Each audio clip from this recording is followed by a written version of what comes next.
Hey, how's it I going, have no guys? idea what we're doing. I was starting. Yeah, well, we'll use. Just make that the intro right Yeah, there. That's perfect. That's it's perfect. perfect. Yeah, but how's it going, guys? Captain Cuba here, and I have with me. I don't know, like the most infamous God of War fan, I would say. I wanted to start originally by saying like the biggest hater of God of War, but I mean, I know you're not a full-on hater of God of War. You know? It's not exactly accurate to say that, especially I mean if you watch the Ragnarok review, like half that video is about positive combat changes. So I'm not the big, not number, maybe number one hater, but not full on hater. Yeah, yeah, yeah. With the Ragnarok, I think it was really interesting because some people noticed that even me, I ended up disliking the game more than you did. So Man, a lot of people turned sour on Ragnarok. It was really interesting. yeah, I mean, I don't want to like rehash all We're of going those like. right. We're going right into it. Yeah, well, Apparently, yeah, I don't really want to like rehash the whole Ragnarok topic again, but for me, like it was mostly like on the side of the story. Like you said, the gameplay was a huge improvement. I still have my my reservations on some things, but overall, like they did improve a lot of the things in it. But yeah, for me, it was more like how the whole story concluded and yeah. the tone. Like I felt like the tone was a little bit off with certain characters. I mean, you kind of pointed this out since God of War 2018 with Atreus, how he sounded, and he didn't sound like he was someone from like the Norse era, you know. Yeah, yeah, with the infamous whatever and the uh that's what you get. Stuff like that. And yeah. Yeah, sadly that has gotten, I hate to say it, but a little bit worse as it's gone on because I don't think you've played it, but have you played the Sons of Sparta game by any chance? The 2D one? You know, I wanted to when I saw, oh cool, but I don't know, it just kind of slipped by and I don't really care. And I saw some people play it and I was like, it's a Metroidvania, right? Yeah, yeah. That's just not my genre, man. Like Right. respect to Metroidvanias, I'm not calling it a bad genre, but not every genre is for everyone. I have friends that don't like survival horror. I got friends that don't like first person shooters. I don't like Metroidvanias, so I think I'm gonna skip it. Yeah. No, I was like when I heard the rumors the first time, I was like number one supporter, man. But I also felt like it was a little bit disappointing, and part of it might have to be because of who Kratos is as a character. Have you seen the documentaries of the older God of War games by any chance? Oh, a long time ago. I Yeah. mean, like you mean like the things that were included in the Yeah, game yeah, yeah, yeah, DVD? yeah, Yeah, that stuff was I ate that stuff up back yeah. in the day. I loved it. There's one thing that I remember from those games that it kind of applies to Sons of Sparta a little bit. That Cory Barlog had this rule for Kratos that he couldn't do a backflip, right? Because Kratos, even though he was athletic, he was not very acrobatic, right? And acrobatics and the Metroidvania genre pretty much go hand in hand. And I'm wondering if like a lot of the flow in that game wasn't really there because they didn't want to betray the character of Kratos, even though he was a kid, you know. So I wonder if that's what one of the things that held it back. But for me personally, man, I was really shocked when they, for one thing, they decided to tell a story about Kid Kratos with his brother Demos. Man, I hated that voice actor for Demos, bro. Oh, that's too bad. Same thing as Atreus, just like sounding very modern, and it doesn't help that he The sounded like, constant quipping. oh yeah, bro, oh my god, same thing, yeah, yeah. Yeah. And it doesn't help that he sounded just like Robin from Teen Titans, so it was a bit of a blow for me. So I don't really recommend it for you. I don't think you're gonna like it. If you don't like Metroidvania games, I don't think this one's gonna be the one that turns you over. You know? Yeah, well, the thing is here, what's going to happen is in the remake, something's going to happen in the story that is going to be connected to this fucking Metroidvania game, and I'm not going to understand it, and I'm going to complain about it in my review, and then I'm going to get all these comments where we're like, you see, he obviously doesn't know what he's even talking about with the series because he didn't play the 2D Metroidvania where he obviously explains that this guy. I'm like, oh man, so I'm gonna need your help. I'm You're gonna gonna have to proofread my entire script to I'm gonna see what I missed. I'm gonna give you like a I guess a tip on it like right away when some like now that you mentioned it about the remake. I think one thing they're going to change is the role of the last Spartan in God of War 2. Oh yes, yes, in Yeah, the 2D shadow fight, right? yeah, that one. Yeah, yeah. Yeah, that's Well, cool. in the Metroidvania, even though it's not explicitly confirmed, it is implied that Kratos has known that guy since he was a kid, and he has a name now, Theophilus, right? So I have a suspicion that that character might have been they have begun expanding this character for the remake, because I do think, the last Spartan, the last Spartan in God of War 2, his role could be expanded a little bit. I don't want him to become a companion character, but I do think that they might expand his role, and his relationship to Kratos might be slightly changed. You could sell it the same way. I mean, you can have it can be someone that he comes across throughout the different parts of the God of War 1 and 2 story, and then when you get to the shadow fight, you don't know it's him. Mhm. And so there would be a more emotional weight to the fact that you just killed him, because maybe you've been separated for a very long time and you didn't know that you were both going for this, or and then you find out why he's there, and it's kind of tragic that he doesn't get what he wants. Like, there's go for it. I think they could do it. Yeah, I recently made a video about something that they could add to God of War 2, the remake, and that's like the lost level of Sparta that was almost like done in God of War 2, but for whatever reason they had to cut it. And I've kind of deduced based on some things that the developers have said, that level was going to be much closer to the intro of the game. And I think what was going to happen originally is that Kratos was going to witness the destruction of Sparta. And in the video, I still argue how they could still have the role of the last Spartan, because once Sparta is destroyed, Kratos goes to Typhon's Mountain and then the Scissors of Fate Temple, and then you see a cutscene of this guy getting up, and he's like, "Oh, it's the last Spartan," and it kind of teased that they're gonna meet once again, and Kratos is going to kill him. And I didn't mention this in the video, but with the whole Sons of Sparta edition, it could be the angle could be that the reason for the crash out could be that he's killing one of his childhood friends. So I'm kind of for that. I don't. That's one of those changes that I'm like, that could potentially be okay. Okay. It just real quick before we keep going with this, I'm sure your viewers are wondering, is there any format? Like, what are we doing here? We're Like, just what? talking. We're just, We're I just don't. talking. We're just talking. We're going all over the place. We'll just talk about whatever we want. Probably. Yeah, I don't. Okay. I don't really. We will eventually get more into the remix, because I mean, I get the sense that you're someone who's like primarily interested in gameplay. Is that correct? Well, I mean, I'd say in most games that is my main concern. But I mean, I've got my games where I do deeply care about the story, and God of War is one of them. Yeah. So I definitely care about what they're going to do going forward with new games. And it's not like Resident Evil, where after Resident Evil 4, I just say I don't care what they do with the story anymore. Yeah, I saw your review. You mentioned that. I do, like, I care a lot more about Kratos than I do any character in the Resident Evil universe. So I definitely want to. I'm paying attention to where they go, and the remake, especially. I'm very curious what they're going to do. Yeah, in terms of story, I think much like you, I'm a little bit scared of what they're going to do, because I do think they're going to change. I mean, the people in charge, I don't exactly trust them. Oh, Santa Monica. Well, I mean, it's both good and bad, because they're the people who created the character that you and I love so much, right? But they've also changed how they approach storytelling as well.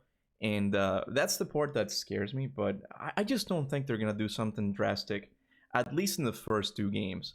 I'll be honest, my biggest fear is just like from God of War 1, if they give him a companion character. I kind of miss the era of games where protagonists were for the most part quiet. Like you got to put yourself in their shoes, and you're there exploring, right?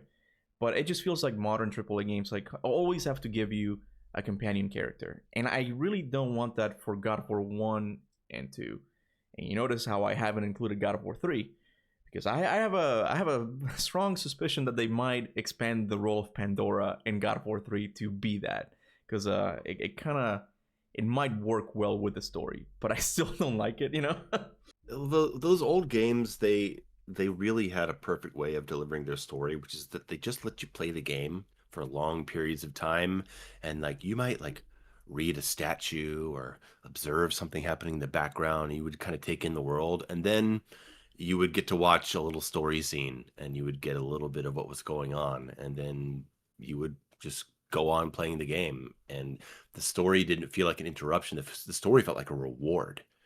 And games these days, not only do they have to overload you with cutscenes that are far longer and far more frequent, you've also got to read like 100 different lore pages that are sprinkled around the place to even understand where you are, what's going on. And you didn't have to do that in the old God of War games. You just didn't. You didn't have to do that in most games, at least the ones that I played.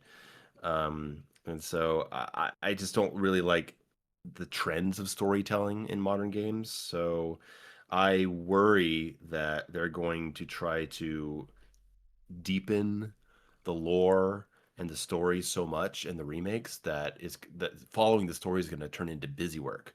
Mm. I know some people like that. I know some people Yeah, love like taking their time and like, ooh, what does this thing say? Well, they want to read about that. I get it. I like there are people that like that. I don't really like that, and I prefer the old pacing. I think less is more when it comes to that. I was just about to say because I think that's something you and I slightly disagree on. I know you don't like the Souls like genre, but I also have my reservations with some aspects of it. But something I do love, man, is just like reading items descriptions and just kind of piecing together the lore. Like that to me, that's a part of the fun. And then when it comes to the other God of War games, like it would be nice to get some like enemy character sheets or something. Like just kind of explains. Like it was in God of War Valhalla, and I know you don't like God of War Valhalla, but I was kind of mind blown that they added some lore for the Minotaurs. That I forgot what it was now. Damn it. I think it's that Ares created them. And I'm, hey, this is new. What is going on here? Right. So for me, it just paints like a much broader image, I guess. And I like that from someone who's a lore enthusiast. I appreciate that kind of thing. I'd rather it be something that you unlock and then maybe you access it through the menu instead Mm. of them being things that you're like expected to come across and read in real time as you're playing so that you comprehend what's going on. Yeah, I don't think it's gonna be full on Souls like because yeah, with those games you pretty much get no narrative. It's whatever Yeah. you can deduce from the item descriptions. But Right. And we're hoping they're linear, right? We're hoping that they're still linear adventures and not big open world experiences. I I am, but that's another area that scares me. You know, Yes. I talk a lot with people in my audience, and well, I mean, I was just gonna say because now I would be jumping to the rumored Faye game how it might be open world, but we don't have to talk about that now. But well, Cory Barlog since God of War 2, like, I don't know if you watched one of the documentaries, like he said that originally in God of War 2 he wanted to do like this Legend of Zelda Wind Waker game structure where you'd be visiting islands and you could go back and forth. So Cory Barlog, it's almost paradoxical. He both doesn't like, based on what I've seen from the interviews, he both doesn't like the busy work that comes with open world games. But if we go back in history, you can see that he's always had a tendency for it because he tried it in God of War 2 and it didn't work. And then in God of War What? 2018, he kind of like created that vision, that he wanted to do. Wait, Cory Barlog doesn't Balrog It's is Barlog. Barlog, yeah. I'll I trivia got on you, that Corey. later. Don't worry about Right. it. So you're saying Cory Barlog doesn't want to have games that are full of busy work, yet this is the same guy that made God of War 2018, where you have to hunt for little vases like 20 times so you can throw your axe at them to get your upgrades. Right, I don't remember that aspect of 2018. Oh, I know. What? That's how you upgraded your health, magic, and rage. You had to Oh, yeah. You break mean, the oh, yeah, three the pots the little like things over that and make a over. sound, and then like you have to like align them all. Yeah, yeah. No, Yes. I get that. No, I think he meant more like the traditional Ubisoft game that it's just like it gives you a bunch of quest lines after quest lines, and it just feels like busy work. I, I mean, the whole leveling up health system in 2018. I can see how it can be annoying, but I can also see it as being an extension of what they already kind of created in the Greek saga. You might disagree with that completely, right? But you have to Yes. collect certain things and then you extend your health, right? My main issue with the exploration actually came with God of War Ragnarok because in 2018, what I liked about the more open structure to it is that it was still tied to the God of War identity in a way. Kratos is someone who always is changing the world around them, and I love the fact that at certain points in the story, the lake would go down, and this would open up like different areas for you to explore, right? And then in Ragnarok, it became more of what I consider the traditional Ubisoft open world game that it Yeah. just gives you a bunch of quest lines, and I just don't care. It's overwhelming. Yeah, and the thing about the remakes that's really difficult. Sorry, I'm talking too much, but let me get this thought out. The thing about the remake and the whole topic of being open is that it scares me because we know that the Norse games have sold much better than the Greek ones, right? And Santa Monica is gonna feel the pressure of kind of catering to modern fans as well. And a lot of fans want exploration in the remakes. I just don't know how it could possibly work. They want, well, the thing is, a lot of people today have this, I don't know, what would you call it? A psychosis? I don't know. They think that if a game is not 50 hours in a single playthrough, then they're being ripped off, which is why games come out being bloated and full of crap that you have to do or can do to extend your playtime. Instead of a game being a nice tight 10 to 12 hours that you want to replay on higher difficulties and master, they you got to get it all in one playthrough. And so I do worry that was one of my issues, probably my main issue with the Silent Hill 2 remake is that they took an experience that was very well paced in its original game and just dragged it out. The maps are 2 or 3 times longer, and it just doesn't serve the story to stretch it out that long. Hmm. And I don't necessarily want to see the story of God of War 1 stretched out across 30 hours, because by the time I get to Ares, I may not care anymore. Right, right. Yeah, and I wanted to say real quick the thing about Cory Barlog. If you watch my original How God of War Was Ruined video from 2019, when I recorded that script, since I'm pretty ingrained in the tournament fighting game scene, Hmm. every time I said his name in my video, I accidentally said Balrog, like Balrog from Street Fighter. Yeah, yeah, yeah. And in editing, I caught it, and I was like, "Oh my God, that's not his name."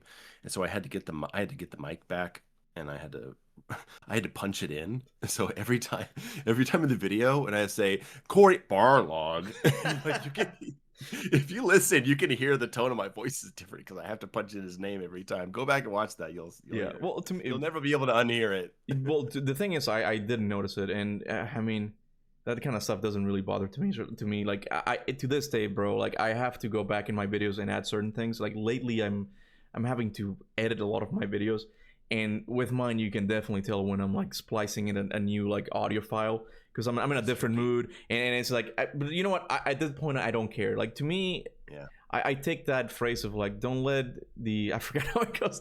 Don't let perfection be the enemy of good enough. Or something.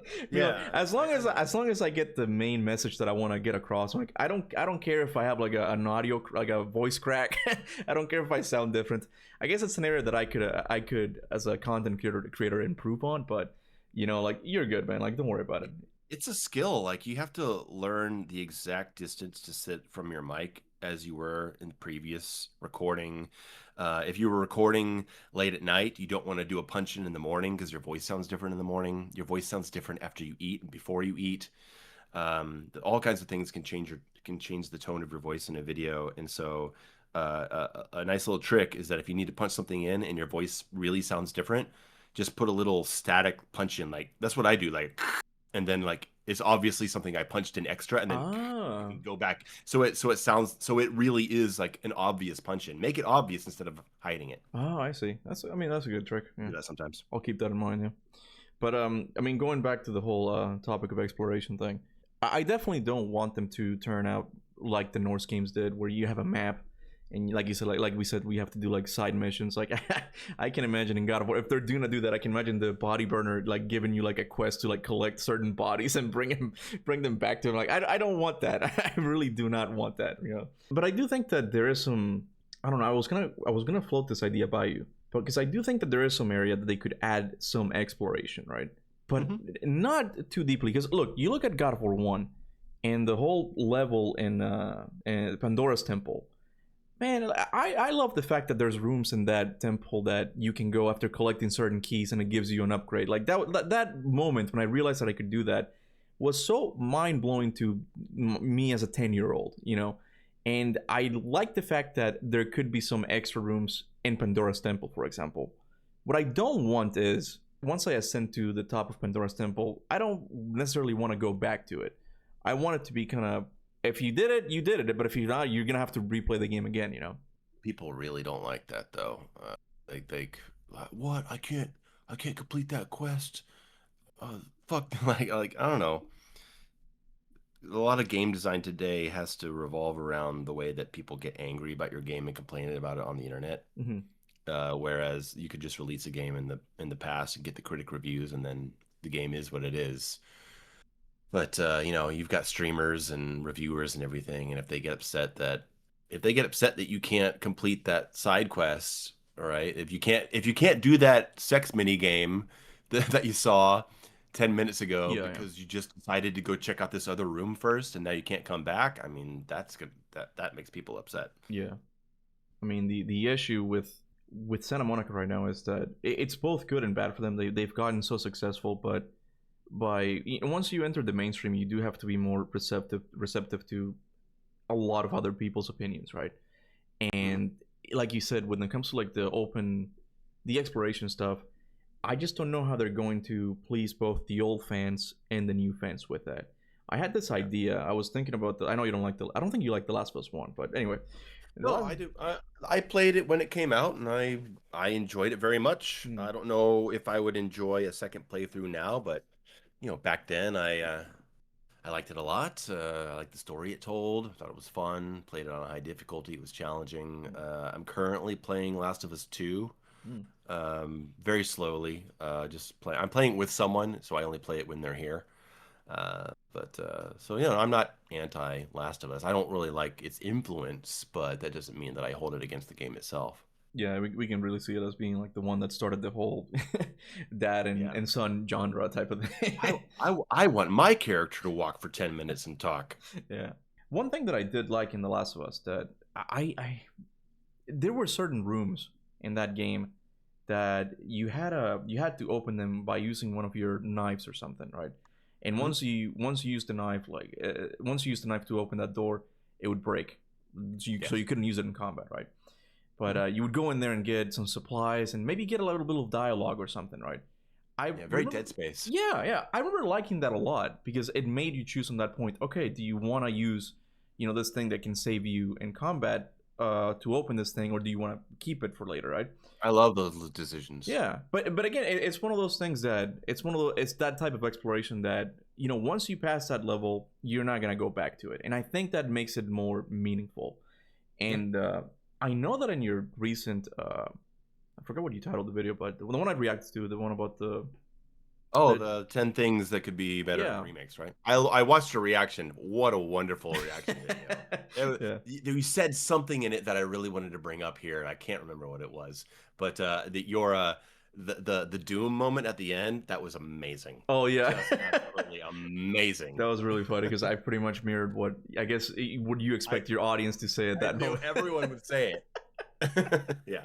But But yeah, no, that was I'm glad you enjoyed that video, and I'm glad that it wasn't exactly what you were expecting me to say. yeah, But in some things, yes, but in some things I'm glad it was a little bit of a surprise. yeah. And I saw a lot of things where I would say something. Dude, my favorite part of your reaction video is in the section where I talk about the blood, Mhm. right? Yeah. When I was like, when I'm like, hey, old God of War fans, do you remember when they first showed that footage of us cutting open Yes. the centaur, ripping Yes. his guts? You remember? Yes. Yeah, yeah, exactly. That's what you said. You're like, yeah, everything I Yeah. said, you said yes, yes, yes. Yeah, look, that's just something that look, that was a big thing with me and a lot of God of War fans with the Metroidvania when they decided to make it about child Kratos with child demos. All of that blood just went out that window, Gone. and Yeah, yeah, yeah. and you, I don't think you can divorce the violence from the God of War series. It's just not possible. And even in the remake, like they have this trajectory. So not in the remake, in the Norse games, they have this trajectory of making Kratos better. He's a better person, and I'm fine with that on paper.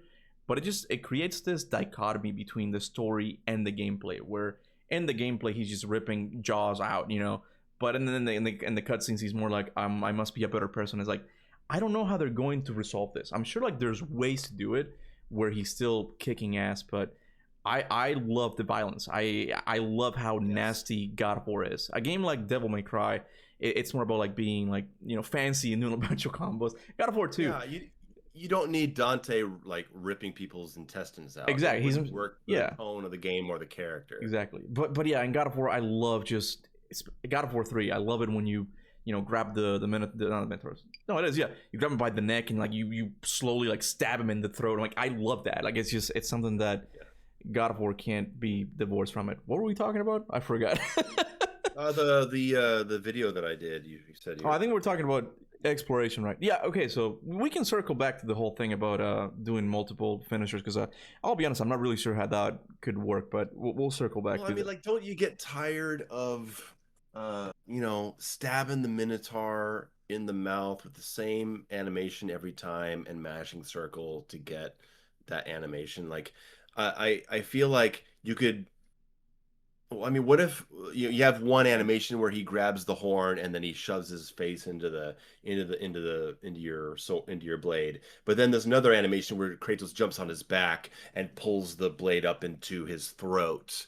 Like variations on the same execution would just keep things a little fresher. That's all I I mean. mean, you're preaching to the choir here, but Yeah. the issue with that is that look, and Doom Eternal is possible because you can control the camera. You can look at the demon's feet and be like, okay, I'm gonna grab his feet and put him down his throat or something, right?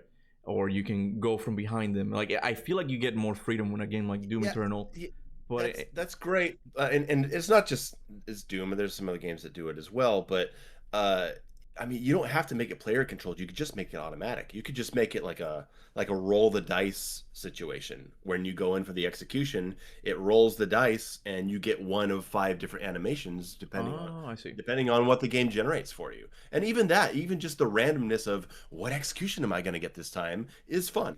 I see what you're saying. So, like, what you're saying is that they should just make a lot of animations, or a couple of extra animations, and then just Yeah, randomize them throughout the th- playthrough. there's so many ways you could do it. Like imagine you have the Cyclops, and you go up to rip his eye out. What if you know how maybe you could spin the analog stick to rip his eye out, and depending on which direction you spin it, it would pull his eye out in a different way. Like Hmm. there's all kinds of ways you can do variation of executions. You can randomize it. You can make it player controlled in different ways. I would just like to see some variation so we don't see the same execution every time. Right, right. I mean, yeah. I mean, I'm down for that. Again, like And more about environmental executions would be nice too. no. So like kind of like stage fatalities, but in God of War. I like Yeah, it. yeah, something like that. Yeah, Hey, yeah. give I mean, if there's like a spiked wall, maybe if the enemy's close to the spiked wall, you kick him into it. yeah. Look, I'm down for some like extra animations. Like you said, like they can randomize it. Something that another YouTuber, shout out to Extreme Gameplay, said that I just once he said it, I'm like, yeah, this is perfect. It's one of those things that I guess all three of us just prefer linear games. And he's like, instead of just making it open, how about you give us like different modes after the game comes after you finish the game, right? So similar to the master levels in Doom, where you could have like different enemy placements. Like I would love that, even if it's not Oh necessarily yeah, fair. Like that randomizers. yeah, randomizers that would go so far to extend the life of the game. They are very hard to balance Mm, because it's not just about switching enemy spawns because enemies react differently to the geometry that's on the stage, right? Like there you could have combinations of enemies that could possibly stun lock kill you, and that's why they don't put them together, and then suddenly you end up with five of them. Like there's all kinds of fail safes you have to implement. I mean, I'm coming from a guy that played the Doom Eternal randomizer mods, where that we eventually we had to have a balanced and an unbalanced randomizer mods because things would just show up in a way that was so unfair. mm. And if the randomizer is not balanced to not be just brutally unfair, people are going to be really upset with it. It's just a lot of work. It's a lot of programming work to make sure that any possible random enemy spawn is not going to break the game. The enemies aren't going to get stuck behind geometry because they're not meant to be in a stage like that. There's all kinds of things that make that hard to implement on an official developer side. That's why that stuff tends to be on the modder side because they have the time to dedicate to make it work. And if it's a mod and it's kind of fucked up, it's okay because it's a mod. It's But not the if official it's thing, yeah. this is an official game mode that can break, then that's a much bigger issue. Yeah, So they tend to avoid it. I didn't really think about that. But I mean, I guess you have something I should say is like you are currently like working with developers. Like not now, I don't know, but I know you've worked in Yes. some and you've gotten to learn more about like how the sausage is made, right? And you get to Yes, I'm currently like doing like combat design and level design on some indie titles. Like I've gotten pretty deep into the dev side of things. So yeah. I do have that lens when discussing certain topics. No, it definitely makes a difference because I'm more of an outsider. I'm more like, it would be nice if they add this, but I'm not really taking into account what can't and can be made in game Sure. development, right? So to me, like the idea of like enemy randomizers, even though it would be unbalanced, like you said, it's more like an unofficial playthrough, but it's more like for the hardcore people. I'm like, I'm okay with that, even if I die unfairly, right? But Well, let me give you a real clear example. There was it was an enemy number increaser mod that came out for Resident Evil Requiem, mhm. and I was like, oh great, yeah, let's throw some more enemies in there. That sounds fun. And then the opening section with Leon had more zombies in it. I was like, wow, this is crazy. But then I got into the care center, and the big fat monster, I guess people call it Chunk, it it's supposed to be in one part of the care center. It randomly appeared in another hallway, and it made it to where I could not go through the door on the opposite side of him, and the game was broken. The things like that can happen if you don't balance randomizers. But is that an enemy or a boss? No, it's like a stalker enemy, Oh, right? okay. I guess technically that Yeah. counts. Yeah, I see. Yeah, like imagine you play Resident Evil 1 and like in the first three rooms you walk into, it's like all tyrants. like that shit can happen if you don't Sorry, balance. I don't know much about Resident Evil. Would that be Mr. X? Like with Mr. X? Yeah. Imagine if like a Mr. X could appear in the first room, and because you don't have any way to stun him, then therefore you cannot pass the door behind him, and then there's no way to continue, and you have to reset the game. Like that kind of stuff can happen with randomizers. Yeah, but what I mean, that's not a normal enemy in Resident Evil. That's more like for specific scripted sections, right? Could they not Yeah. make the exception to not include that in the randomizer? Right, but what I'm saying is that on a game-to-game basis, randomizers are a hard thing to balance. Like, I'm just trying to give you some simple Right, scenarios. right, right. Yeah. Like imagine there's a part in a game where like, let's say you're forced to kill a zombie before a cutscene plays. Mm-hmm. You have to kill this zombie, and then the cutscene plays, and then you can go through a door. Well, now let's say the randomizer has changed that zombie into a liquor, and that liquor takes more ammo to kill. But at this point in the game, you don't have that much ammo. Right, the level design is not set up for you to fight that. Therefore, you cannot kill the liquor. Therefore, you can't watch the cutscene, so the game's broken. Gotcha. That you have to account for all these scenarios that could possibly break the game when you have a randomizer. Well, I guess that is something to consider if they are going to plan on add something like that. But yeah, like I mean, that kind of stuff is great for replay, of course. I'd love that, but I would also just love things like, you know how the old God of War games, when you beat them, you unlock like the cow of like cow of Yeah. war, Yeah. and the Yeah. fish or whatever, Yeah. and they gave you infinite magic or whatever. But these were all buffs. I want nerfs. I want suits that have make your half magic capacity, or take 300% damage, or stuff like that, to where like, oh my god, I gotta play really really well to get through this game. That stuff is also good for replay value. I think that's something that Ragnarok added in one of the updates. I think they're called burdens. Yeah. I think so. Yeah, I never, love that stuff. I never really bother with it because look, to me, it's interesting that feature made it into Ragnarok, because Ragnarok for me is one of those games that's not very replayable, right? No, it's not. It's way too long, and you have Jotunheim and Asgard, which look, I'm gonna go on record.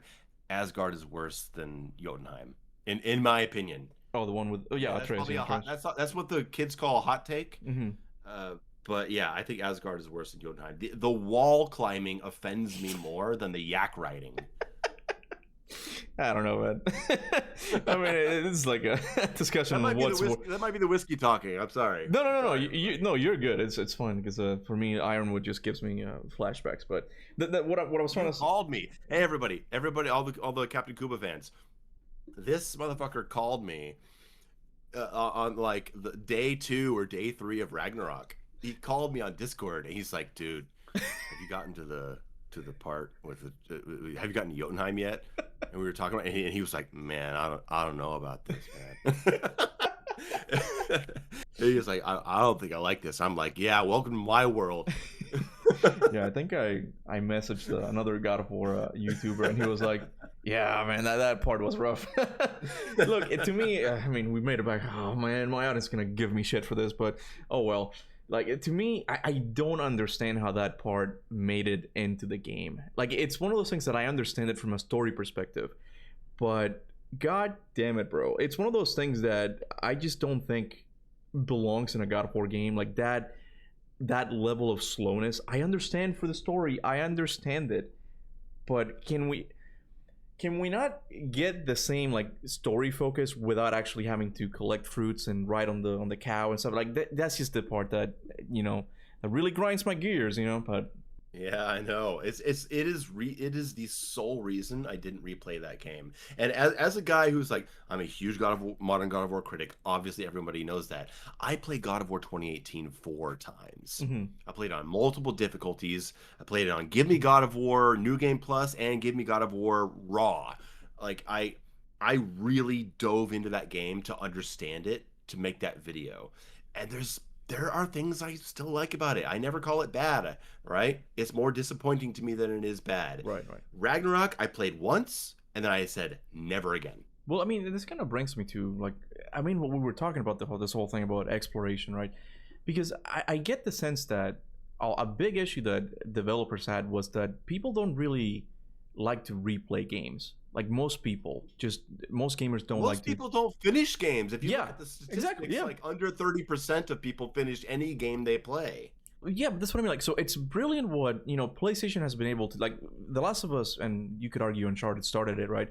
Whereas like they make sure that you get that completion percentage, and they do this by focusing mostly on the story because we're humans. Like we stories are kind of ingrained in us. We just like it, right? So they put the emphasis on the story, and that's how you get sections like Ironwood or Asgard, where it's like very like story heavy, and they kind of put the gameplay to the side, right? But I think that's the part that for older God of War fans is kind of painful because we like to replay these games. I've played God of War 3, Yeah. I don't even know how many times, right? And I get that the story has its issues, but man, it's one of those games that you can pick up and play at any time. Yes. 2018 is a little bit better than Ragnarok, but it's still, I just don't know how they could fix that. And bringing it back to the remake, it scares me. It scares me that they might make these games semi-open.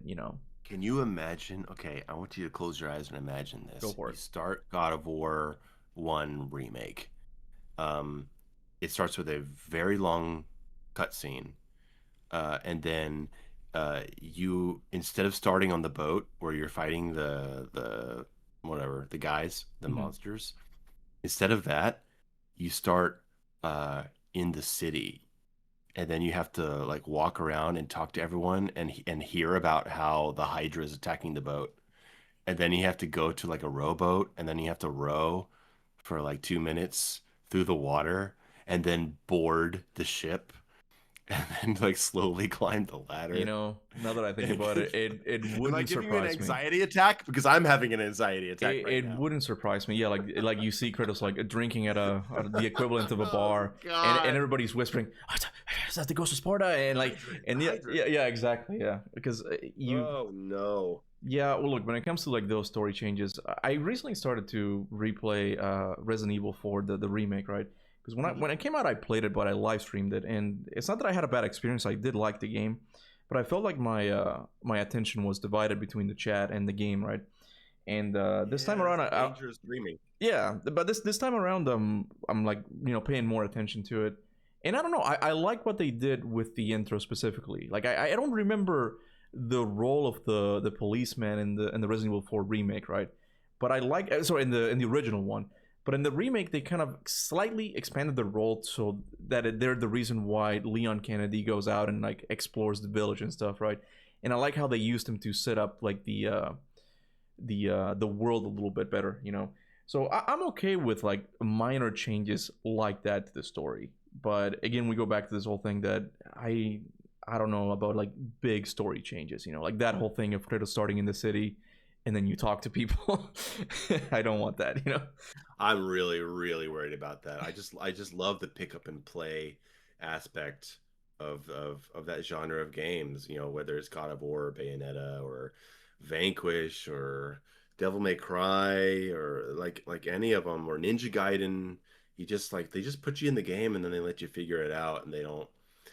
That's what was so off-putting about 2018 to me in the beginning was the 10 to 15 minutes that you spend walking around and I like I get a lot of accusations of nitpicking, and I'm not going to say I don't nitpick, but I got a lot of pushback of the fact that I complained that you couldn't press any buttons Hmm. in the beginning of 2018. Like there's an axe on your back, and there's not a single button that makes you swing the axe. I'm like, is this a video game or not?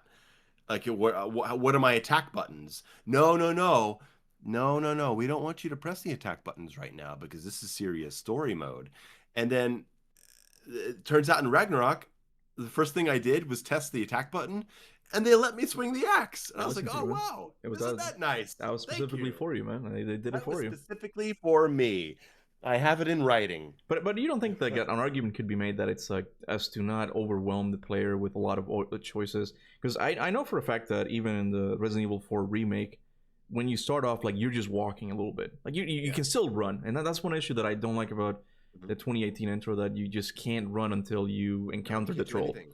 Yeah, Yeah. but the whole thing of like him carrying the tree, like it's weird. Like I'm kind of paradoxical. There are some, I can stand some walkie-talkie sections as long as it's minimal, and I think in the series the best one the one that was able to find the perfect balance was Ghost of Sparta, because like when you go into Sparta, you get a little bit of a walkie, not what you're not really talking, you're just walking and seeing the city, and it's just nice. It's just nice from a story perspective, seeing like where he grew up, right? And then at the end when Demos dies, like he carries him up the mountain, and it's like it's slow, but it's like at the end, and you can see that it's an emotional moment, right?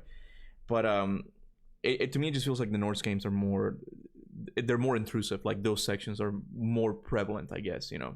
Yes, those slow moments have their moments, right? Like in God of War 2, after you fight the Colossus and you've lost your powers Mm-hmm. and you control Kratos and you're just like slowly walking. Exactly. Yeah. Like that moment resonates because it's that moment. It's not something that happens all the time. But I don't really understand why. I don't understand the appeal, and I don't understand the design decision behind making cinematics like fake interactive, Mm-hmm. where something in the past would be a cutscene. Now it's hold up on the controller and make the character walk for 2 minutes and go around and do the things that they would be doing in a cutscene, but without the cinematography. I don't really understand the appeal of it. That whole intro of God of War 2018, going in the boat with your son and picking up the log and walking to the cabin.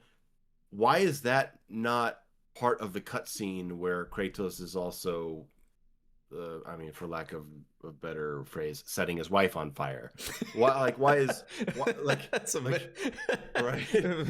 nice I'm choice sorry, of words. it does not occur to me any other way to put that. So It's not like cremation. It's not, paying his last. No, it's setting his wife on fire. right. So right, like why is this all not skippable? I'm not saying that I would skip it on my first time, but every time I play this game, I gotta walk with that fucking log, and I don't understand what the appeal is of making the player walk through these sections slowly and listening to them talk as you're staring at the back of their heads. Mhm. I'm looking at Kratos's bald head while I hear him talk to his son, who's like 20 feet up ahead of me, Mhm. and I just give me a cutscene. That's why the Asgard level was so offensive to me. I said it in my review. 20 years ago, this would have been a 90-second cutscene, maybe, where we just see Atreus climbing the wall of Asgard in like a cool cinematic. Yeah. But no, we can't have that. We actually have to make the player climb this wall as if that's better. And I don't agree that it's better I to, guess. to have us doing things that cutscenes could show. In regards to that section, I think what you're describing is similar to in God of War 1 when Kratos climbs Pandora's temple. Like you get a kind of a quick cutscene of like him as and he climbed for 3 days, and you kind of cut to him like showing up at the end, Yeah. at the top, right? The problem with that, I guess, would be the camera. Like they were really committed to the one shot camera thing, so you can't Yeah. really, You can't edit. Yeah. If you have a single shot, you cannot edit. Yeah, yeah. Which is, I think, the biggest failure of that camera system. You can use it and still edit, guys. You can cut away from your camera. You can Yeah. do it. Yeah. First person shooters do it all the time. Yeah, the thing with the camera is that it's also weird. Like in some areas it does work. I feel like the Baldur fight, like it works really well. How like it tracks like the entire fight. I love it, right? Oh no, I love it. I love the Yeah. cinematography in that. Right, but then you do have like some other times where it does drag on for a little bit too long. Like Atreus climbing on the wall. Like you said, it could have been a lot shorter if it was just a small cutscene that shows him. Like, Yeah, because it's not gameplay because you can't fall off the wall. yeah. But the thing is, like, they're still like married to the idea of like combining gameplay with storytelling, and I don't know, it's one of those things that I don't know if it's gonna change anytime soon. It's the biggest question mark, man. Like, there's growing backlash to this kind of stuff. I think it had its time, and when I watched a reaction video, I know that you were shutting me down in a few things, right? When it comes to stuff. The first one, the 2018 review. No, talking about my wishes for the remake. Oh, I see. But you were really shutting me down with like my hopes for a return to classic camera, a return of performance-based XP systems, like that kind of stuff. And I understand your skepticism. I really do, but I'm just feeling out where we are in kind of gaming culture and what people are craving. And I think if they have the same over the shoulder generic XP system, I think it's gonna land and feel stale at this point because it will have been 10 years since 2018. So I think they can return to a classic cinematic camera style, but innovate on it. They could hybridize it some way. They could have the camera be kind of maybe player guided in a way, but not full 360 control. They could take control away from the player's camera sometimes. Like, I'm not as skeptical as you are when it comes to this stuff. I think they absolutely could do it. Just like I think that they're going to bring back air combos. I think they're going to bring back. I think they're going to do something different with the camera. I really do. Like, come back to this interview when I'm totally wrong and call me naive, but I'm more hopeful than you when it comes to this stuff. Well, I mean, because I know you would enjoy it too. Because I'm not expecting the same camera, but I'm expecting a cinematic camera. I'm expecting an evolution of it. right. I want the remakes to have their own look and feel. I don't want them to copy the originals one for one, but I don't want them to play like the reboots. Look, I don't think it's gonna have the over-the-shoulder camera anymore. It's not really based on anything. I just have a strong suspicion that that's one of those things that they might be looking to innovate. Like you said, it's almost been 10 years, right? Like that's something else that these games are kind of suffering from, like these long development times. It's not just God of War. All PlayStation games or AAA games in general just take way too long, But when it comes to the camera, yeah, like you said, it would have been almost 10 years of the same camera. It's only 2 games. But anyway, I look, one of the rumors of right now is that they're working on a Faye game. And one of the rumors is that it's going to be more like Devil May Cry, whatever the hell that means. When there were rumors about the Metroidvania that said that it was going to have better graphics than Blasphemous, and I called bull on that. But anyway, I'm not going to talk about that. The point is, I don't really know what it means by more Devil May Cry. But when it comes to the camera, I love the camera of the old ones. I do. I love, remember the chain in God of War 1 when you see like, moving back and forth in Chronos. Chronos itself in God of War 3, like how that boss fight is framed, it's beautiful, and you couldn't have done it with any other camera. It's a fundamental aspect of the games. It is part of the core identity of the games. Yeah, I because don't see how you can abandon it. I just don't. well, yeah, part of it is just it sells the scale of these stories. You know, like what Kratos is Mhm. doing in the world, right? But the thing is, you made a video about like camera systems, and I really like that. I'd recommend anyone who's watching this to go Multiple, watch it. Yeah, yeah. yeah. And you yourself have pointed out that for whatever reason, just modern gamers are not interested in these, fixed camera angles, especially in action games.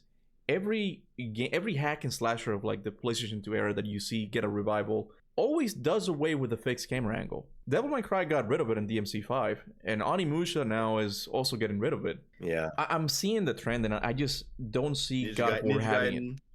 Ninja Gaiden. I mean, hell, I mean, the original Bayonetta, I believe, also had just fully player. I mean, this isn't something new. It's been going on for a very long time, but it has become the standard. It has become the expectation because players get frustrated if they can't adjust the camera to perfectly frame what they want to do in the moment.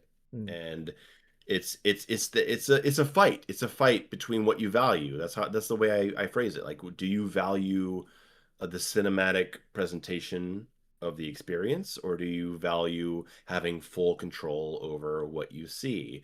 And it's not that one is right and the other is wrong. It's that it's the argument is against homogenization. Mm-hmm.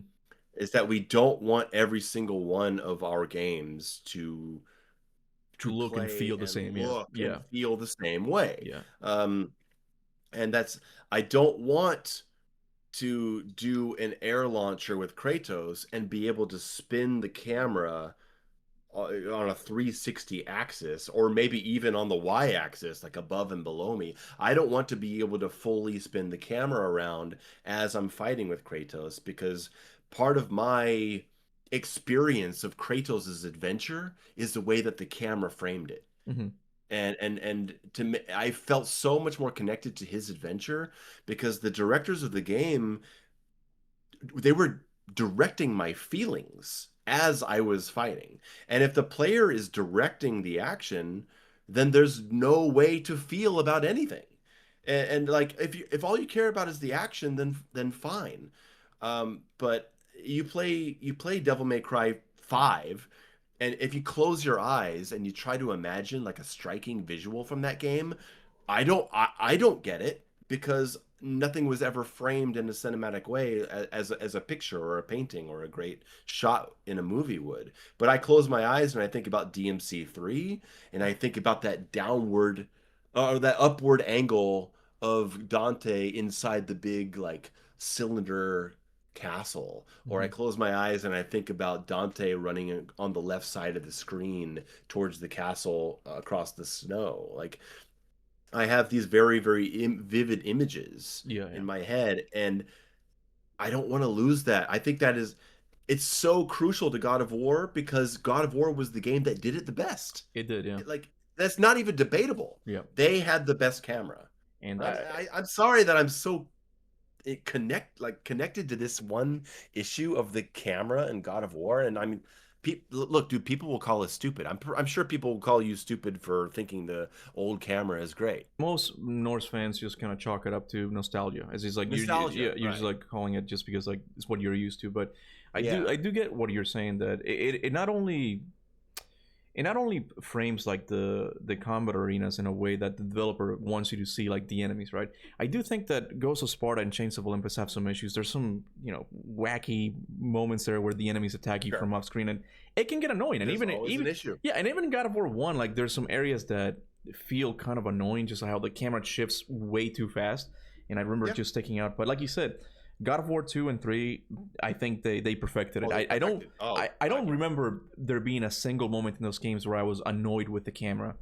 But it's not just about the framing of the gameplay, right? It's also like that cinematic feel where the modern games just don't have that. I get the whole like close up, over the shoulder camera. It's meant to be so you feel like a fly on the wall. You're seeing, Curtis and Atreus talk constantly, right? But like you said, like it every single shot in that game looks pretty much the same. Whereas in the older games, I can definitely picture like certain shots that are have their own identity to it, and they're more memorable because of that, right? But if out of all of the things, I know you're gonna disagree, but out of all of the things you mentioned in that video, I think the camera is the thing that I'm willing to part ways the most. I know it's downright heresy, right? But I just think that there's other things in those games that are much more important to retain, like the magic system. And I think this is something you agree with because you're the Yeah, one who. Go ahead, go ahead. why am I the only person that talks about this? The magic system, or The resource management of the magic system, and particularly the health system. All right, we're gonna shift away from like I'm not saying the camera is more important than the resource management system. Like they're all so important to me, but like the camera is emotional. yeah. The resource management, that's pure gameplay. Mm-hmm. And the I think the biggest mistake in gameplay for me in God of War 2018 was health recharge on checkpoint. I don't like the cooldown system of magic because it homogenizes your approach to fights when you have enough power to do so. Because if there's a fight, there's no reason to not just run in and burn all your magic Yeah. because it'll kill half of the fight right away, and then your magic will come back in 30 seconds. So there's no reason to not approach every fight the same way. Whereas in the originals, magic being a finite resource meant that you had to use your standard tools, and using magic was an actual decision. Am I going to use an AoE attack to hit a lot of people? Am I going to use something that gives me iframes? Am I going to use Medusa to freeze a single enemy? There were so many decisions to make when it came to magic because it was a finite resource. But the health system, look, guys, if you whoever has not really thought about this, I ask you to. Um, in the original God of War games, if you lost a lot of health in a fight, but you won that fight, that was not necessarily a good thing, right? Mm-hmm. Because you possibly, depending on your knowledge of the game, first time playthrough is very important. If it's your first time, you pass a fight, you got low health, you're playing on hard, you don't know when you're going to find that next health refill. Mm-hmm. You might be going into one or two more fights before you actually find a health refill. And so what does that do? That changes the way you play. You become more conservative, you become a little less risky, and maybe you have to use magic more to stay alive. And so health was an actual resource to manage, along with magic, a more important one to manage. But in 2018, it had the Bayonetta style of health refill, where once you cross the checkpoint, no matter if you cross that checkpoint with 10% health and you die, you respawn at that checkpoint, but you don't respawn at 10%. You respawn at 100. I think the difference is that in the Greek games, I think when you died in those games, like they did give you a little bit more health, but not full. No, they gave you like 4% more right. health. Yeah.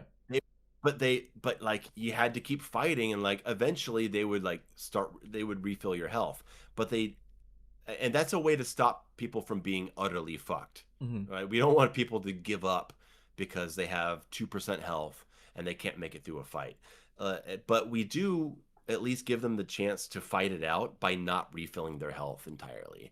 And that's all I'm asking for. In 2018, that's you could play carelessly in 2018 and you could take a whole bunch of damage, which means that you're not playing very well. You're Mm-hmm. not playing well if you're taking a lot of damage. And then you win the fight with 5% health, and then you run up a little grass hill, and then the next guy kills you, and then you respawn right there in front of that new guy, and your health is back up to 100. Right. So just play like crap in every fight and respawn and get health. And it's not like it's Bayonetta where you have like a ranking system that punishes you for dying a whole bunch. Like it doesn't even have that. So there's no reason to not play like ass. And that just deflates so much of the tension in combat to me. When there's no like meta survival. It's just survive each room. Hmm. And I just don't think that that benefits God of War's gameplay. I'm not saying that every game has to be like that. I mean, someone's going to comment, well, in Doom you can get glory kills and refill your health. I know, but that's like that's an active healing mechanic. That's different. Well, I mean, Uh, I was gonna bring that up because, look, we are talking about like how to improve these games. So, like you said, we don't want them necessarily to be one to one. So, sure. in the case of resource management, how would you improve that? Because I do think that, you know, you have the healing chest that you can open every once in Hmm. every time you find one, right? But during Yeah. combat itself, it's more, how should I say it? It's not fully consistent. Like only some enemies give you health orbs, right? Yeah. Whereas in Doom, in Doom Eternal, you have ways of like you always have a tool that will give you guarantee a certain resource, right? So do you think Sure. God of War should have something like that for both like health and magic? I think in God of War 2 the spear gives you back It magic gives you attack. magic. Yeah, right. Like there's so many ways you can do it, right? You can have certain weapons or certain magic attacks that have healing properties. Like what I want is to not be given a full health refill on checkpoint. That's what I don't want. I mean, Ninja Gaiden 4 just did it, and I think it breaks the entire game. Darksiders does it. You die, you go back to your checkpoint, you get a full health refill. 2018 God of War did not invent this mechanic. It's a Mhm. mechanic that I just generally think breaks combat because it breaks your decision making. You don't have to actually survive room to room. I want to have to fight for my health. I don't want to be able to die and get my health back. I Right. don't want to get health because I died. That sucks. I'm being rewarded for playing shitty. The That sucks. the thing is, I like either give me chests that I have to find and I have to survive through. You can give me some enemies like the Minotaur that can heal me. You can up that a little bit more. You can have weapons that heal yourself. Hell, Dark Souls. You heal yourself with items that you keep in your inventory. There's plenty of ways to do healing and make it active and make it something that the player actually has to think about instead of just, oh wow, I barely survived that fight because I played like ass. Let me just die. Let me just die immediately in the next room and get all my health back so I can fight the next fight with 100% health. I hate that. I think it's the biggest flaw of the modern God of War games. well, I mean, this kind of reminds me of like a not a conversation, but I saw someone. I think it was on my video or someone else's, but someone was talking about player accountability or something like that, right? That was And probably me. it could have been, yeah, I don't remember. But one guy commented like this guy talking about a single player game as if it was multiplayer, like implying that you don't need let me just say that this is not all of you guys, okay? This is just an isolated comment, but I do think that it kind of applies to a lot of the more mainstream gamers, I guess, right? Where they kind of see single player games as being this sandbox for Yes. you to do whatever Yeah. you want as well. Whereas other people see it as like, no, it's supposed to be like chess. There's rules here, right? So we end up liking this back and forth of like, okay, I'm running out of health. I better kill a minotaur to get some like health orbs or something, right? And it feels rewarding in that moment, you know. But a lot of modern gamers, that's why they like the RPG stuff so much, because they get to really play the game how they want to play it. Yeah, they get to dictate the rules. Yeah, I don't know, man. Like, do you want to pick up Super Mario Brothers and just be able to hold right and make Mario run straight to the end? yeah. I mean, Like, no. Yeah. I don't want to do it. I want to be quote unquote forced Yeah, to jump over pits yeah, and yeah, to exactly. avoid enemies.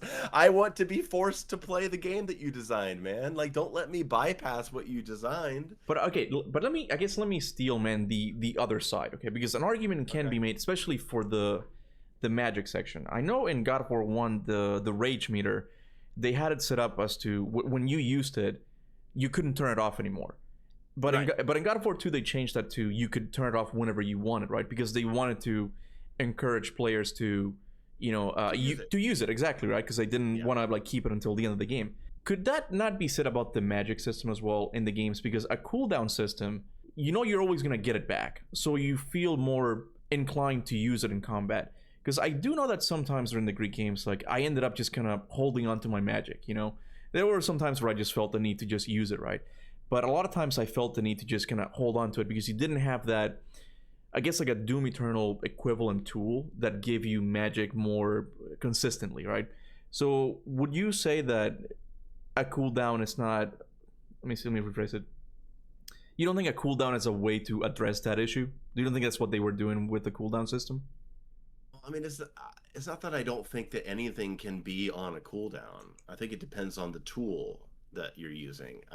I but what 2018 did is that it just deleted resource management entirely from the experience. Mm-hmm. Because you're talking about God of War 2 and the rage meter, and like we can debate, how balanced it is, like whether like how fast it recharges or how fast it drains or whatever.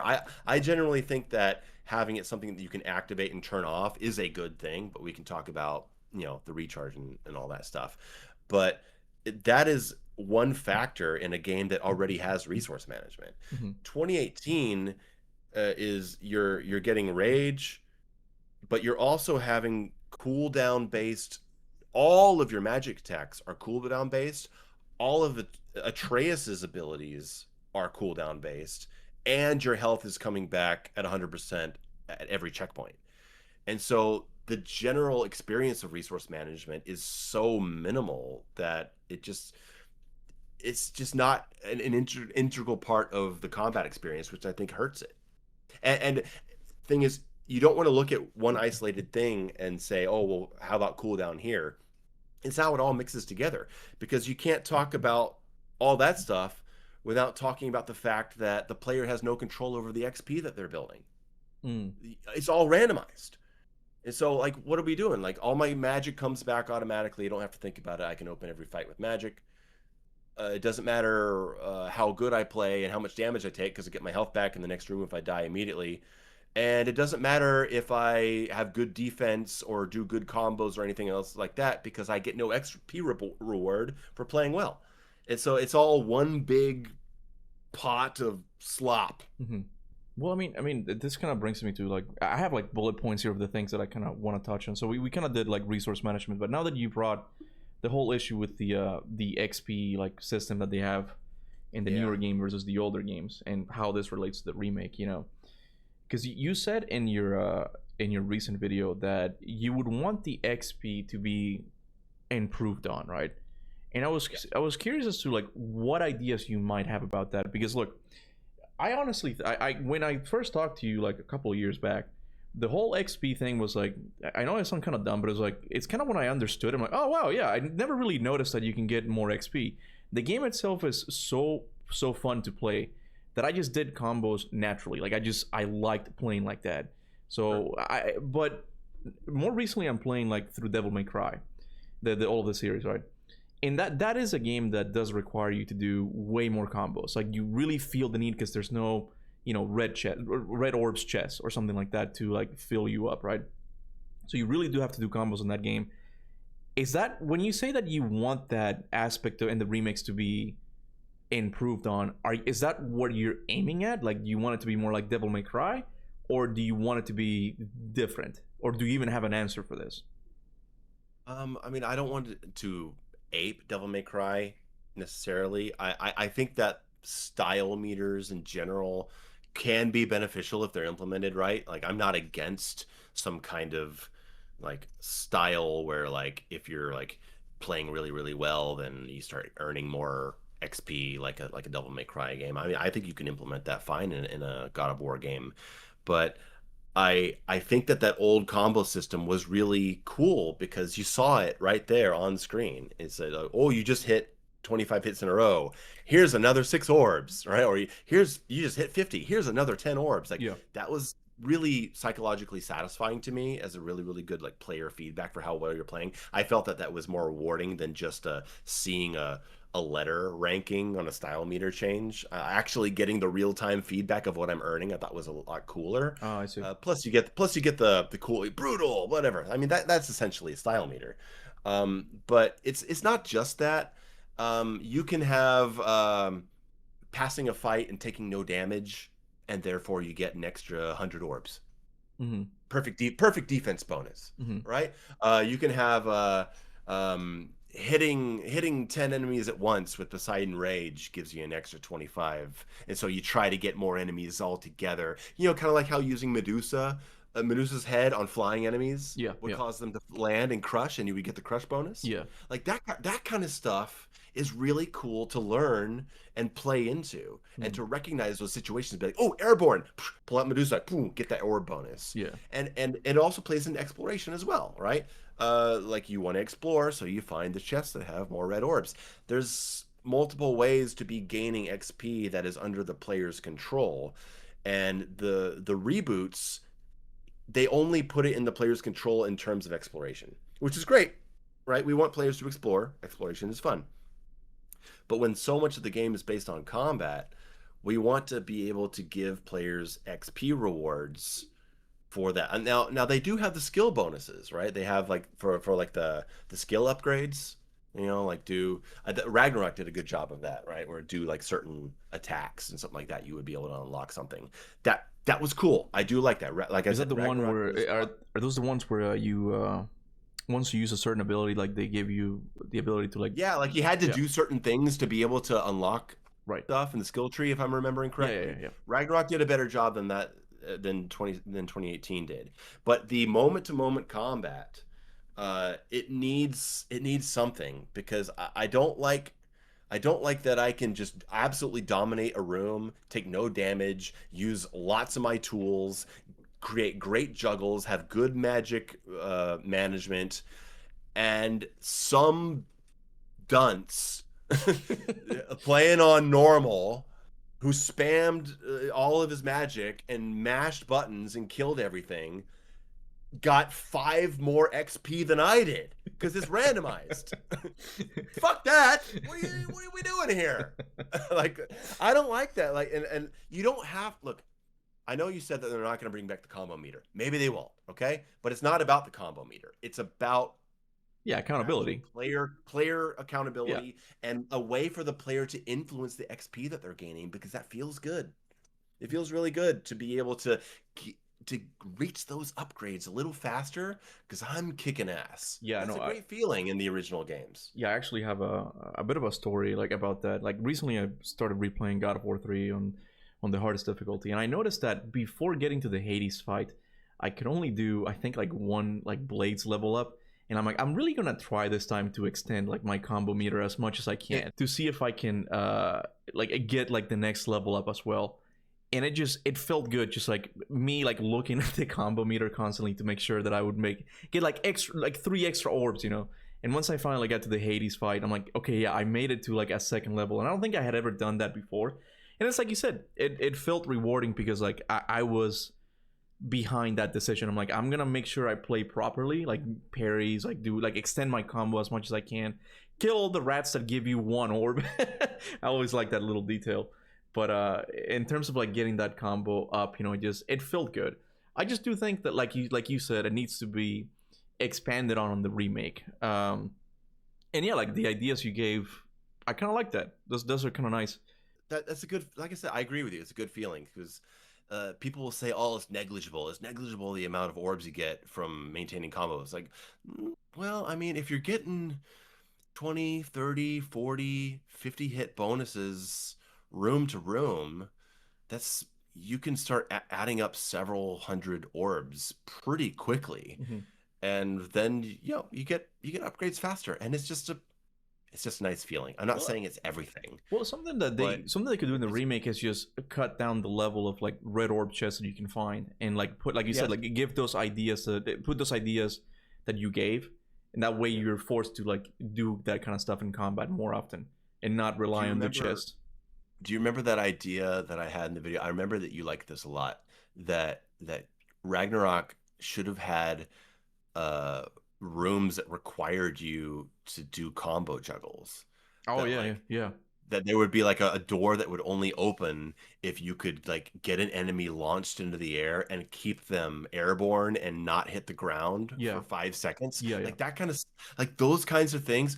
I mean, that comes back to God of War 1, right? Well, God of War 1 was the best about this, where you had the Minotaur that you had to freeze on the button Oh yeah, I love so that that you puzzle. could That's roll through the that's door. that's top 10. I don't really like puzzles that much, but I love the fact that you can go into that puzzle and do it right away. Like if you know what you're doing, and like Yeah. and I guess it takes like timing. You have to kind of know what you're doing. I like that. Yeah, go ahead.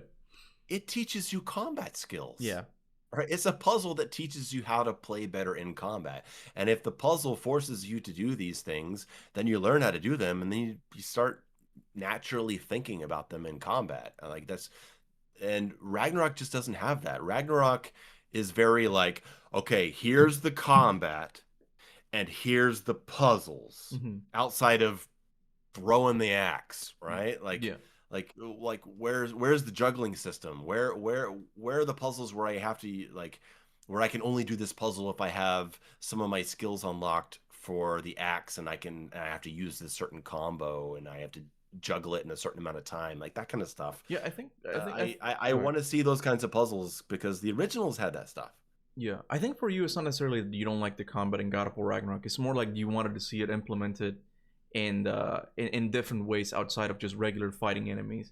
And yeah, that's something that the older games used to do, like more Yeah, combat puzzles, I guess. Like combat puzzles are great, yeah. and just more look, you could do more stuff in the God of War games, so you could do more with puzzles, right? But you're so limited in how Kratos can move in Ragnarok that like what else are you gonna do? Hmm. You really can't do that much with the character because he's so limited. Yeah. They Because got to do puzzles, man. There has to be puzzles. There has to be platforming. well, the thing about Uh, the combat puzzles is that in Valhalla, like you did have that section in God of War One where you had to push the guy in the cage up a hill, right? no, it's But beautiful. yeah, What a yeah, great yeah, puzzle. and I loved it. Yeah, because again, it requires you to actually like be mindful of like the enemies and like when to push Mhm. the cage. And I love that. But in Valhalla, they redid that, and I don't know if like it's because they didn't have enough time or whatever, but you know they took away that challenging aspect, and it instead once again made it more about the story and you know Helios and Kratos talking, right? And you're just pushing the crate, like you're just pushing it forward without any challenge, right?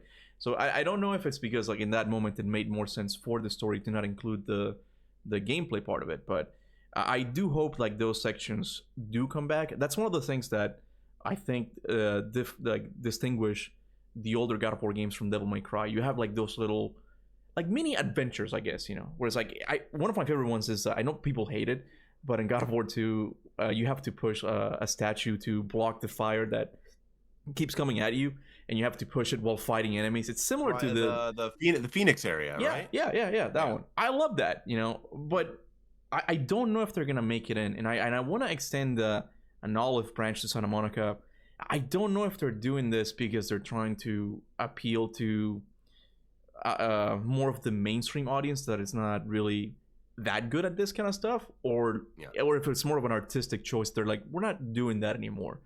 But if they're not, I guess they have to replace it with something else that's equally as interesting. But I just don't know what that would The be. reason this stuff gets taken out in general is because it can't be adjusted through difficulty settings. This is the point I made about the lack of platforming in the new games. The fact that you can't jump, the fact that you can't fall off of stuff. Okay, so if you if you were playing an old God of War game, you're playing an old platformer or whatever, and you're having a lot of trouble with the combat, you're getting your ass kicked a lot with the combat, you can just play the game on easy, right? Mm-hmm.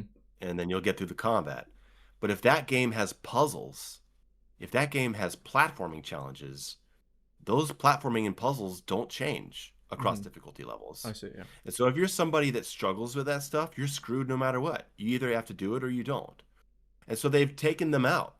And I mean that big red flag right from the start in the opening menu of 2018, where the first difficulty is called "Give Me a Story," Yeah. tells you everything. It means that they wanted this game to be playable for everybody. And if there is a platforming challenge that Grandpa can't pass, then he cannot play the game on Give Me a Story Yeah. because he won't be able to make the jump, Yeah. man. because even if he can slaughter all the enemies, he still can't make the jump, Yeah. or he still can't solve the puzzle. Yeah. So that's why this stuff is taken out, because they're trying to streamline the experience. Yeah, so it's like I said, it's mostly to like make sure like everybody's able to play it. Yeah, I get that. Yeah, and it's like, And look, man. it's difficult for game developers because these games sell. They sell, you know, Yes. and money speaks, man. And I understand that they have families, they want to feed them. So this game, for whatever reason, these types of games are resonating with a lot of gamers, right? So that's why when I look at the remake, I tend to think that they are gonna change a lot of things around, you know, and Oh, sure they are. I just hope that I guess they keep the old fans like us like in mind. Hold on, Charlotte, don't hit the mic. Give me a sec. The cat's up here. There you go. I just hope like they keep the original fan base in mind to see if there's like a middle ground that we can both be happy, you know. But I think there is. I think there is. yeah. I mean, I guess look, we'll wrap it with like one final topic that gives me some hope. Okay, nudity. Yes. So Okay. I don't know if you heard the rumors, but TC Carson was being interviewed recently, and they asked him about the mini games if they were gonna come back, and he said, "I don't know. I think so." Like he didn't say it flat out that they will. You know, typical thing, right? Yeah. But it made it seem like he might have already shot some scenes already. So what I'm pointing out with the nudity thing is that it's kind of like a stress test, where it's like if they have the nudity in there, because that's something that I don't think anyone thought it was gonna come back. If it's true that it's gonna be in there, I'm like, okay, this might actually be like a very faithful like, remake if they're actually having it in there, because I did not think they were gonna come back. If it's true, you know. It's gonna be tricky because it's gonna look realistic. Yeah. Like it's there's a difference in the way the nudity feels in God of War 3 compared to 1 and 2, right? Because it looks a lot more real. And now things are like photorealistic. So photorealistic nudity mini games is going to be a different thing that they got to handle. And here's the other big thing, is that we live in the age of streaming. Mhm. And so Sony has to deal with what 250,000 people day one on Twitch streaming God of War, Yeah, yeah. and possibly not turning on streamer mode to Mhm. censor the game. Yeah. And now Twitch has to deal with 100,000 streams that are broadcasting photorealistic nudity sex games. Yeah. Like that's something they got to figure out if they're going to include it. Now, I think that the nudity is an important aspect of the original's aesthetic. Okay. And it's not all sexual, right? Just because, just because there's an exposed breast or an exposed bum doesn't make it pornography. Hmm. But the games are very sexual, right? You gotta admit that too. How do they pull it off without I don't know how they do it. I just hope they find a way to do it. I hope they don't just, neuter that aspect of the game. I have like a weird view when it comes to like the mini games where only some of them I'm down with. Like some of them ones just like they go a little bit too silly for me. Like God of War 2 is one. I've always found it to be kind of silly because he's in the middle of a battle. Like the Colossus is out there destroying the city. And he's like, I'm gonna take a break and just bang these two chicks. And it's like that feels kind of weird. The God of War 1 and 3 makes a little bit more sense. Like they're more integrated into the story, I feel like. Okay. But in the God of War 2 one, I was actually thinking of like, why don't they just make the introduction of the level not really the mini game, but him just sleeping with like those two chicks that he has like next to his throne, and like it kind of touches the themes again of like he's like trying to drown his sorrows because the visions they were not taken away from him, right? And then you get into like the battle and stuff. I thought that was a good idea, but yeah, I don't know. When it comes to the mini games, is one of those things that I don't really mind if they're not included. But on the nudity part, I'm kind of with you that I don't. And it's not a sexual thing. I just don't want, like you said, I don't want him to be neutered, right? It's part of like the identity of this world that I want to keep. Yeah, I agree with you. It's not so much about the mini games. It's more about the aesthetic. I mean, I think we covered a lot of things. I mean, yeah, we talked about a lot. Yeah, it kind of went by if you really think about it, but I mean, that's what we can do. Yeah. We have when you're talking to somebody who cares deeply about the same thing that you do. Yeah. We have our obviously we have our differences mostly when it comes to the new games, and you care a lot more about like the deeper lore and I'm more focused on like gameplay mechanics. But we both really care about the world and the story of Kratos, and we Yeah, both love those original games. yeah. So I mean, I'm there's plenty for us to always talk about. look overall. I'm skeptical, but I'm hopeful that the remakes are gonna deliver. Much like you, I'm What hoping that they change some things around, but overall keep the identity faithful, I guess. and the pacing, please, like keep the Yeah, pacing. yeah. Like by the time I got to Ares, I wanted to kill that guy, and I'm telling you, if you make it take 30 hours to get to him, I'm not gonna feel that way. Yeah. Um, what do you have to say? I'm surprised you didn't bring it up. So I guess Go for maybe it. there's no, No, go for it. there's no legitimacy to the rumor, but I've heard that the remake trilogy is supposed to be all one game. Wait, where'd you hear that?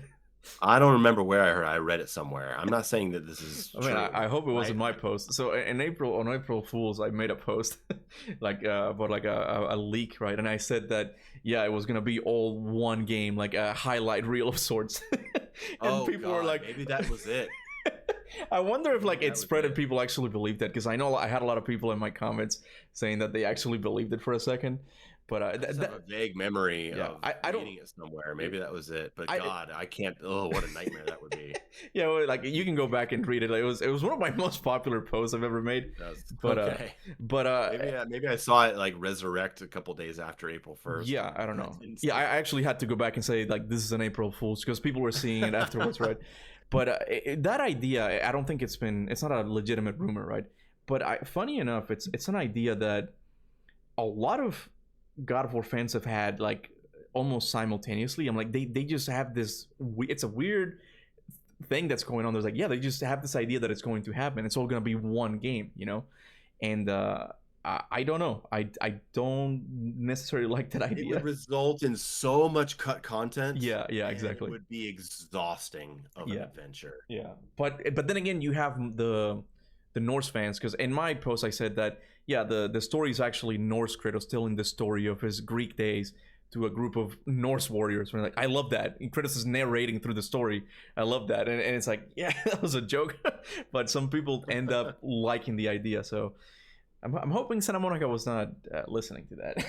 They didn't Well, see it. if they were, I think it's too late by now. They're probably already a couple of years into this, if not more. They got to be close to the first one, right? Yeah. I mean, if they're announcing it now, it doesn't mean that can't mean that they're 2 or more years away from the first one. They got to be like a year away, One of the right? rumors said that they're thinking of releasing them like every year. I don't know if it's Hmm. starting next year or like in 2 years, but every year on the anniversary date, so on the 22nd, I Yeah. believe.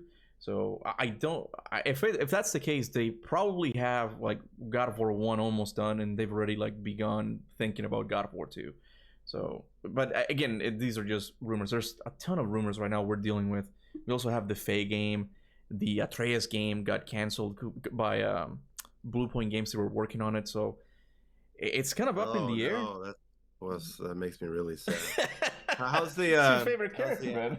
how's the Angry Boda game coming along? Is that I don't think Angry Birds is gonna get one, but now with the rumor saying that Santa Monica is thinking of doing an MCU type of thing, I think they might want to do one about Thrud, like the Thor's daughter with the hammer. I'm like, that's why she got the hammer, huh?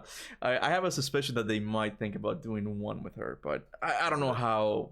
I don't know if is it that. a kart race? Is it a kart racing game? I'd be down for that. All right, well, Mayo, it's been fun, man. Anything you Yes, want to say it to is. the audience? Do you want any videos to watch specifically? Like anything you want to say to address the criticism of your takes on God of War? I mean, you've pretty much covered everything in this talk, No. I mean, I think people have made their minds up about me by now. You know what? I'm gonna throw a curveball and say, go check out my Twilight Zone stuff. I have a 3-hour review of the first season of the 1959 series, The Twilight Zone, and I'm working on season 2 right now. That's a scoop for you right now. Yeah, I think I So watched the I've really enjoyed that stuff. yeah, I think I watched the first video. I was never a huge like Twilight Zone fan, but my wife and I started watching it a couple of years back, and that's kind of interesting. Even though it's black and white, Yeah. I kind of broke my cardinal rule. But it's still kind of fun. So yeah, Yeah, it it's was a a revolutionary series. Lots yeah. of good stories and some bad ones, Yeah. but some really good ones too. Yeah. I still remember the one of the plane, the guy on the keep Yeah, seeing a guy at the plane out on the outside. from the movie, right? Yeah. Yeah, that's a classic. But you Jump know, that it guy. was an interesting video that I did not expect you to cover. So yeah, definitely go and check it out. Um, Yeah. but yeah, that'll be all for now, guys. Thank you so much for watching. If you made it to the end, until then, remember, go forth in the name of Olympus.